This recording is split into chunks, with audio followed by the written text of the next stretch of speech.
talk to you about my Airtable base. It's something that people have been requesting for me for a while.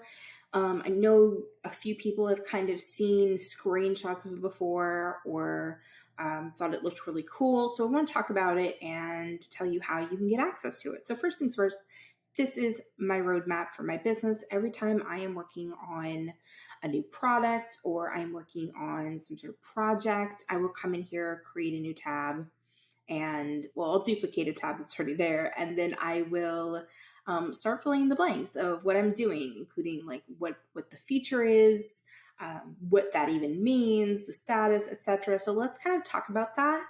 And then I'm going to show you how you can get access to my Airtable base. So first things first, this is back from when I recently did an opt-in freebie Elementor template. And at the very same time, I was also creating a Tripwire Elementor template. And so there was a lot going on with that because I actually had to design the templates. I had to do carts. I had to do sales pages. I had to sort of connect the two. There was email sequences. There was landing pages. There was stuff all over the place. So there was a lot to do, and it can be a lot to kind of keep track of. And I know people are always asking me, how do you keep it all straight? And this is how I keep it all straight, because there's just so much to do and so much that goes on. So at the beginning of the project, and I think this is maybe a experience thing, but I know there's certain things I'm going to have to do. So I'll come in here and I will just go straight down. I'll tell myself, here's all the things that need to happen. Here's all the features. I need to design the opt-in page. Usually like I'll call that the demo. I needed to design the landing page that went with the opt-in freebie. I needed to design the opt-in page template cart. Then I also needed to design the Tripwire demo. And so it goes on and on. And then I had to tell myself, what does this actually mean? Like, I need to tell myself some more information, right? Because otherwise I'm going to start to feel stressed out, because again, this is a lot. So we're going to come over here real quick to feature description so I can kind of explain that to you. So let's come down to Tripwire page video tutorials. And if I pop this out, you'll see here's a list of all of the different video tutorials that I had to create related to the Tripwire page template. Because every time somebody purchases a template from me, I have to create all these videos showing them editing basics, how to change all the stuff for their branding, how to install the template, how to do everything about it. So I had to make myself a list of all of the video tutorials that I needed to create. And this made it easy for me to just go straight down the list. This is also really helpful for someone like myself who struggles with ADHD. And I have a really hard time with executive dysfunction, because if there's too many steps, it severely overwhelms me. So I like to simplify the steps by telling myself, here's what the features are. And that allows me to come here and say, this is one thing. Today I'm going to focus on this one thing. But this one thing, unfortunately, does have a bunch of things that go with it. But it allows me to kind of compartmentalize it and work on all the things that are associated with this one thing that needs to happen, so that I can focus on that and not worry about the 13 other things that are on this list. It really helps me kind of cut down on looking at the fact that there's so many friggin' steps that need to happen. So that's how I've been kind of setting myself up for success and keeping track of all the things that need to happen. So let's talk about priority. There's different priorities that I list. Now, obviously, these all say complete because they're done. But if I were to click here, there's a few different ones here. There's current, which means I'm working on this right now. This is the priority. This is the thing that I'm doing today. Near term can be, this is something that needs to happen really soon, like maybe in the next few days to a week.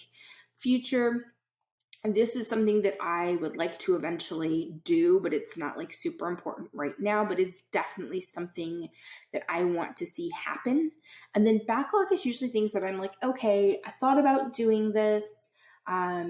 It's definitely something that I would like to eventually do, but there's other things that need to take priority in my business.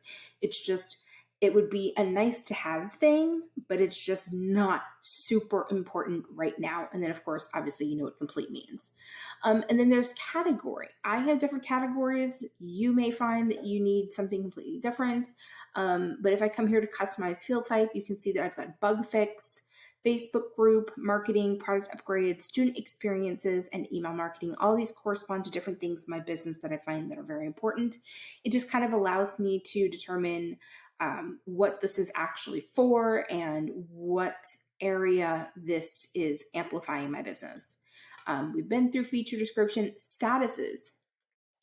So I've got several. Let's start with, it's just an idea for now. I came up with this idea. I don't want to forget what the heck it is. What is it? So I'll list it, but it's not something that I am necessarily looking to work on. Update needed it could honestly be anything that's already been completed. If I write something in here and I'm like, okay, I need to go back and update something, I will tell myself, you need to go update it. So I will switch the status to update needed. Completed and live, I think that's pretty self-explanatory. Confirmed and in progress to me means, okay, I am definitely doing this.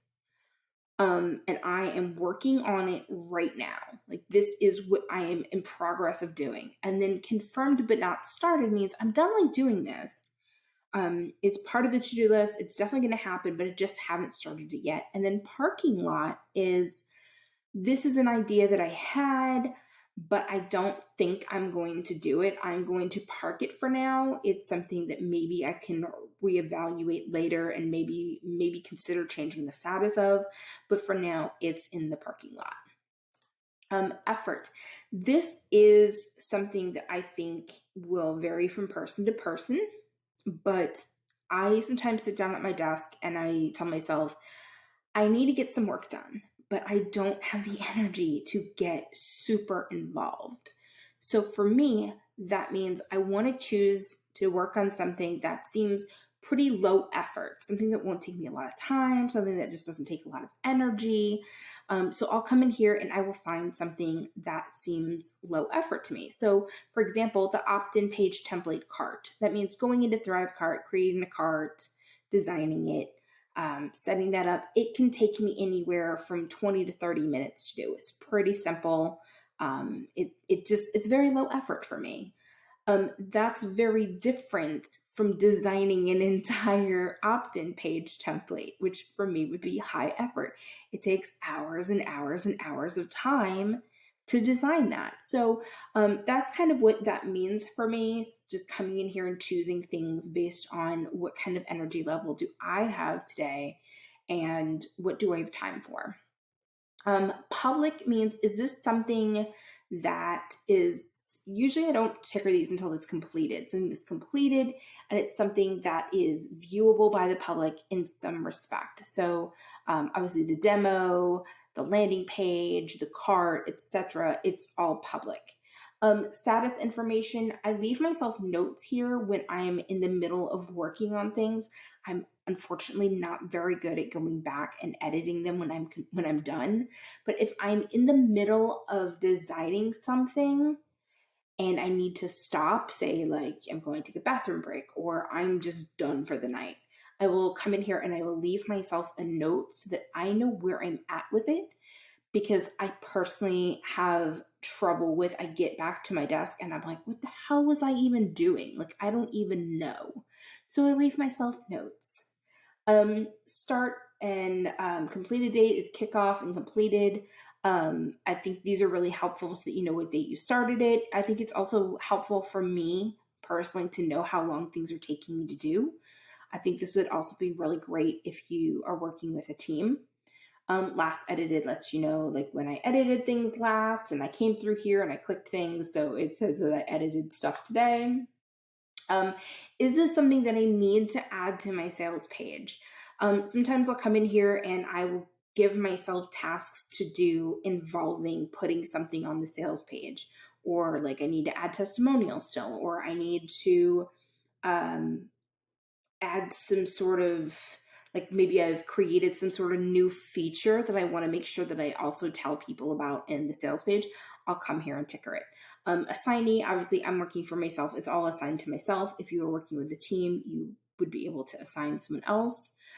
Collaboration, is this something that I am waiting on from someone else or something that they are providing? I will come in here and ticker that. But yeah, this is just how I operate within my business. It's what keeps me on track. There's one of these for lots of different products. So this is probably just the most in-depth one for you to see. You will also get my testimonial hub layout. This isn't complete, but you will have your own as well. I like to keep track of the student names, their testimonials. Do I have a headshot for them? And then tag the appropriate product so that I know what product it's for. And then there's is this on my sales page yet? And then I can come in here and ticker it. Again, I haven't finished working with this, but you'll get access to the same concept. And this is what it's going to look like for you. I know it looks totally plain by comparison, but it's the same idea. You will get, let's close this so you can see it better. This is all the same thing, so you can kind of see how to work with it. You can come in here and pop out the whole thing, see the feature, the priority, the category, the description, the status, effort, etc. You can do the same thing here with the feature description, pop it out, see what it says. You can do all the same statuses and change the efforts. All that good stuff is in here for you. It's all the same thing. Same with the testimonial hub. You'll be able to come in here, put the student name, the testimonial, the headshot, as well as putting your own tags. So if you are interested in having access to this, all you got to do is buy me a coffee. So for $5 a month, it's just a membership. $5 a month, you can gain access to my Airtable base as well as a little tutorial here, much like kind of what we just went through, but a tutorial here on how to use it. And you will be able to get access to this and other types of tech tutorials that I will be putting in every month. I'm committed to at least uploading 3 tech tutorials a month. That could be on anything from Elementor, Thrivecart. I've got some for ConvertKit coming up. There's probably going to be some for WordPress and just all sorts of stuff. And of course, you are welcome then as a member to specifically ask for a tutorial and I will make it. So I just wanted to show you guys one of the cool things that you get as part of being in my membership. Again, it's $5 a month. That alone, I think, is well worth it for getting access to my Airtable base, because I think it's pretty freaking sweet. So I'm going to pop the link to that in the comments, and I hope even if you decide not to join, that you love the Airtable base and that you go and create your own. Enjoy.